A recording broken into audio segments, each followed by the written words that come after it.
Sinimulan na ng himpilan ng DZRH ang pangangalap ng kwento ng mga pamilyang patuloy na sumusubaybay sa istasyon sa ilalim ng proyektong Gawad Pamilyang Pilipino.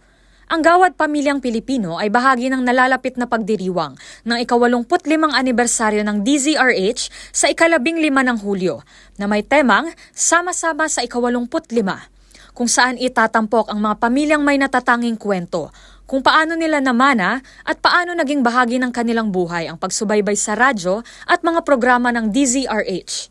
Ang mga tagapakinig ay hinihikayat na magpadala at magbahagi ng kanilang kwento sa email address ng DZRH na dzrhnewsdesk@gmail.com.